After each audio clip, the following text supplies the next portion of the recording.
How different is Ironheart from comics to screen? I don't know. Riri Williams, aka Ironheart, is a relatively new character, but she's had a big enough impact in the comics to warrant a couple of appearances in the Marvel Cinematic Universe, which includes her own show starring Dominique Thorne. So let's find out how different this character is in the comics to those appearances on screen. Here we go, okay. Riri Williams made her first appearance in 2016's Invincible Iron Man Volume 3, Issue 7, written and illustrated by Brian Michael Bendis and Mike Deodato Jr. In the issue, Riri gets two whole panels. One that explains she's studying at MIT, the other explains that the thing she's studying is how to build a suit of armor like Iron Man. She's then left out of Iron Man's next comic issue before we learn more about the character in issue 9, but that too is rather brief, along with a bunch of other brief appearances, so let's just merge it all together and speak about Riri's origin. When Riri was told by her elementary school teacher that she wouldn't become the next Tony Stark, Williams wanted to prove the doubters wrong, so used her intelligence to create technology. This eventually led to Riri building her own suit of armor, just like Stark, by reverse engineering his Model 41 suit using parts stolen from college. While becoming acclimatized to the suit, Riri recaptured a pair of prisoners she saw escaping. Enjoying the sense of accomplishment, Williams continued to upgrade the suit, which attracted Tony Stark's attention. But he wasn't mad, instead impressed and acted as her mentor. Now, up until this point in the comics, Riri was not referred to as Ironheart, and her suit designs just looked like another Iron Man. So eventually, she decided to create her own look, plus take on that hero name. Similarities to the MCU include her studying at MIT under a scholarship, using their materials to build and upgrade suits of armor, and reverse engineering Tony Stark's designs. However, Stark has no direct involvement with Riri's origin, as he was dead before he learnt of her talent. The Ironheart name is first made reference to in Black Panther Wakanda Forever, where she designs a suit using Wakandan technology, which includes a heart-shaped piece. The miniseries also gives her the nickname Ironhead, but I'm pretty sure that's exclusive to screen. I've read literally every single comic featuring Ironheart, and unless I'm forgetting, I don't think Ironhead is something she's ever been referred to on page. As for the motivation that led to Riri creating a suit of armor on screen, it seems to be pretty much the same reason as in the comics. I could build 1,000 other things, and no one would care. But if I could build one of them, people got no choice but to respect me. Like most great characters, Riri Williams has a complex personality. On page and screen, her biological father is deceased. She grew up in Chicago being raised by her mother and stepfather until he too was killed by stray bullets in a drive-by shooting. On page, Riri had behavioural problems at a young age, so her mum and stepdad had her tested, where they discovered she actually had genius-level intelligence. Because of this intelligence, she got bored of the world around her, so became an introvert. And these smarts haven't just been used to create flying suits of armor, but many other pieces of technology, including artificial intelligence and a vibranium detector on screen. Her technology has also helped with the betterment of society, helping to build solar power water filters in Tanzania on page. I mentioned that on both page and screen she studied at MIT younger than most do, but after a science experiment gone wrong and selling assignments to other students, she was expelled by the dean. Not that dean, he was just a professor in Ironheart. While never expelled on page, instead dropping out, the college has been frustrated by the lack of safety some of her tech has.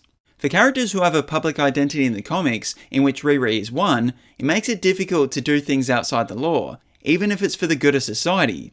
Despite this, she has gone against the law to save others, including during a time when young supers were forbidden from doing heroing work. You're expelling me? Effective. Immediately. Now, what's Riri's connection to other characters? Despite her mum knowing Riri flew around in a suit of armor, she initially didn't approve, but she seems to be supportive in the Ironheart series, even helping to build the next model suit. Something we don't see in the series is Riri's sister, Sharon, but we also don't see her in the comics, because her only appearance is off-panel. Natalie was her only friend on page and screen, and something else that's translated between the two mediums is Nat being in the crossfire of that same drive-by shooting that claimed the life of Riri's stepdad. The way she became a neuro-autonomous technical assistant and laboratory intelligence entity was by Riri trying to create an artificial intelligence by scanning her brain and memory, which is also how it happened in the Ironheart show. Natalie's brother, Xavier, has a pretty similar friendship with Riri in the comics and TV show, sharing his love of music with her. She's had involvement with Shuri and the Wakandans on page and screen, being accepted and welcomed to return to the nation. Landon is a character exclusive to screen, nor has she had any interaction with Zelma on page. But Riri has had magical assistance from the very Marvel-named Dr. Stephen Strange when she was caught up with this whole 10 Rings thing. I mentioned earlier that Tony Stark was a role model to Riri, which continued even after he fell into a coma, thanks to an AI of himself. She was one of the heroes to take over his legacy for a period of time, with help from the very Marvel-named Pepper Potts. But this drew attention from Tony's notable foes, like the 10 Rings organization. The foes she's fought on screen are the Talikins and Ezekiel Stane, but she's never crossed paths with either of those on page. Riri has never made a deal with Mephisto in the comics, but she has been possessed by Blackheart, who's a being created by Mephisto. And she's also featured in a comic story arc involving Parker Robbins and his gang, just like on screen. But she never teamed up with them in the comics, or even fought them. They were just in the same issue a couple of times. And as for the teams Riri has been a part of, the most notable is the Champions, a group which Viv was also a part of, who had a crush on Williams, but Riri didn't have romantic feelings back to her, only a friendship. I'm sorry. Physically speaking, Riri has had a number of different suit designs on both page and screen, which, to be honest, none of the comic armors have really been adapted to live action. All designs seem to be quite unique. Despite this, most of them give her the abilities of increased strength, durability, repulses, and flight. Just building a totally theoretical weapon on a fly. What could go wrong? Riri isn't the only Marvel Prime character who's gone by the name Ironheart. In the year 2000, another Ironheart was a part of the Champions of the Realm, who's appeared in 2 whole comics. As for Marvel Prime Riri, she might be from the universe with the character's most appearances, but other notable Ironhearts across the comic multiverse include a Riri who is a part of the very Marvel named Red Room. There's a universe where she's a famous scientist known across the galaxy. On Earth 80763, she was brainwashed by the Purple Man under Apocalypse's orders so he could control the Unmaker, a machine capable of destroying galaxies. In a universe where Harold Osborn is President of the United States with a totalitarian regime, Riri was a part of the resistance to bring him down. Riot Heart is the Riri Williams from the Spider-Punk universe, and there's even a universe where Ironheart is an alligator. Why the hell is there an alligator in here?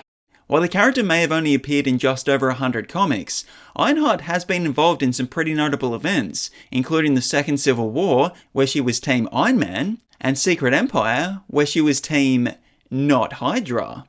Hail Hydra. Hey, you want to hear some fun facts about Riri Williams? Yes! Here are some fun facts about Riri Williams.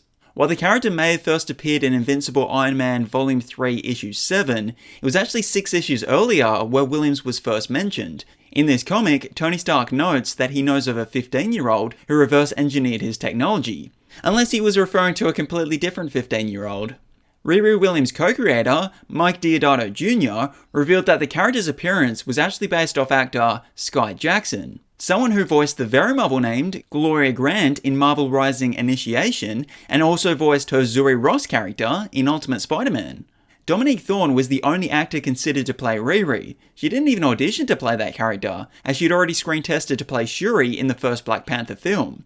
While she may not have gotten the part of Shuri, she did join the group of many other Marvel actors who auditioned for one character, unfortunately missed out, but were later cast as another, like the very Marvel named Sebastian Stan, who auditioned for Steve Rogers, Wyatt Russell, who auditioned for Steve Rogers, or Chris Pratt, who auditioned for Steve Rogers. I can do this all day. Yeah, I know.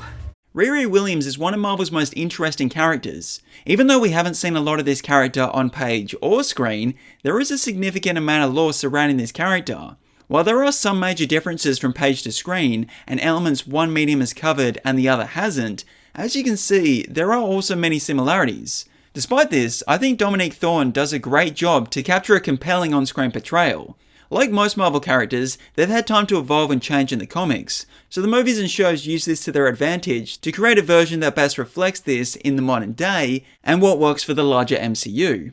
But thanks for watching. Let me know in the comments what your favourite movie, show or comic featuring Riri Williams is, and don't forget to absolutely obliterate those like, subscribe and share buttons. I'm just kidding, only do it with enough force that it registers. I don't want any of you breaking whatever device you're watching this on.